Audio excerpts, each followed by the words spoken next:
Rajamahendravaram government హాస్పిటల్లో పరిస్థితి కొంచెం అనుమానాస్పదంగా ఉంది. ఎప్పుడూ లేనిది విచ్చలవిడిగా విపరీతంగా కుక్కలు పెరిగిపోయాయి. వార్డుల్లోనే కాదు, పేషెంట్లతో పాటు అవి కూడా పక్కనే పడుకుంటున్నాయి. ఇది ఎందుకు కుక్కలు నియంత్రించలేకపోతున్నారు? కొన్ని చోట్ల అయితే పేషెంట్లు బెడ్ల కింద పడుకున్న సందర్భాలు కూడా మనం గవర్నమెంట్ హాస్పిటల్లో గమనించవచ్చు. ఈ పరిస్థితుల్లో ప్రజల నుండి ఒక అభ్యర్థన వస్తుంది. అదేంటంటే, మనం గతంలో గవర్నమెంట్ హాస్పిటల్లో, అంటే రాజమండ్రి కాదు వేరే చోట, చంటిబిడ్డని కుక్క ఎత్తుకెళ్లిన సంఘటన గురించి విన్నాం, మాట్లాడుకున్నాం, చాలా బాధపడ్డాం.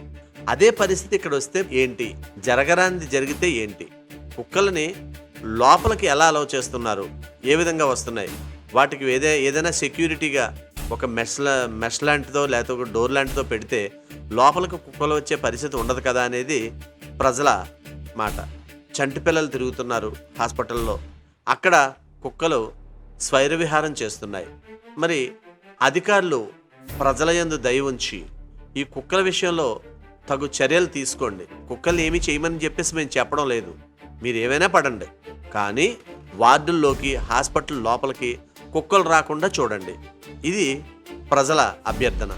ఎందుకంటే కొత్త సమస్య, ఏ జ్వరం వచ్చిందని హాస్పిటల్కి వస్తే మళ్ళీ కుక్క పొరపాటును కరిస్తే ఒక కోర్సు, అంటే సుమారు 5 నుంచి 6 ఇంజక్షన్లు చేయించుకోవాల్సి వస్తుంది, పథ్యం చేయాల్సి వస్తుంది.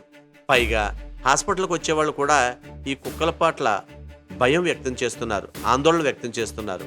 మరి అధికారులు కాస్త ఈ విషయమై చర్యలు తీసుకుంటే బాగుంటుంది అనేది ప్రజల యొక్క మాట. ప్రజల్లో ఉన్న అత్యంత ముఖ్యమైన సందేహం, ఇప్పుడు ఐసీయూలో పేషెంట్స్ దగ్గరికి ఎవరిని వెళ్ళినవరు, అలాగే వార్డుల్లో పేషెంట్ల దగ్గర కూడా ప్రజల్ని, అంటే బంధువులు కానీ విజిటర్స్ కానీ అలౌ చేయరు. ఒకవేళ పొరపాటున ఈ కుక్కలు ఎక్కువగా రావడం వల్ల ఏదైనా వైరస్ అటాక్ అయ్యి ఏదైనా ఇన్ఫెక్షన్స్ వస్తే దానికి ఎవరు బాధ్యులు అనే ప్రశ్నకి అధికారులే సమాధానం చెప్పాలి అంటున్నారు ప్రజలు. ప్రజలకి మరొక ముఖ్యమైన సందేహం, గవర్నమెంట్ హాస్పిటల్ నుండి వివిధ ప్రైవేట్ హాస్పిటల్స్కి ప్రతిరోజు పదుల సంఖ్యలో కేసులను పంపిస్తూ ఉంటారు. ఇలా ఇక్కడ కుక్కల ద్వారా వాళ్ళని భయపెట్టి ప్రైవేట్ హాస్పిటల్స్కి కేసులను పంపిస్తున్నారా అనే సందేహం చాలా మందిలో ఉంది. ఎందుకంటే సుమారు 50 అంబులెన్స్లు ఎప్పుడూ అక్కడ రెడీగా ఉంటాయి. లోపల పెద్ద డాక్టర్ గారు లేని టైంలో మధ్యాహ్నం 3 నుంచి సాయంత్రం వరకు, రాత్రి 10 దాటిన తర్వాత పేషెంట్స్ని బయటకి పంపించేస్తున్నారు వేరే హాస్పిటల్స్కి. ఆ కుట్రలో భాగంగా కుక్కలను పెంచుతున్నారా అనే సందేహం ప్రజల్లో చాలా ఎక్కువగా ఉంది. అది నిజమే అయితే కుక్కలను ఏమీ చేయరు, లేదంటే కుక్కలను నియంత్రిస్తారు అనేది ప్రజల మాట.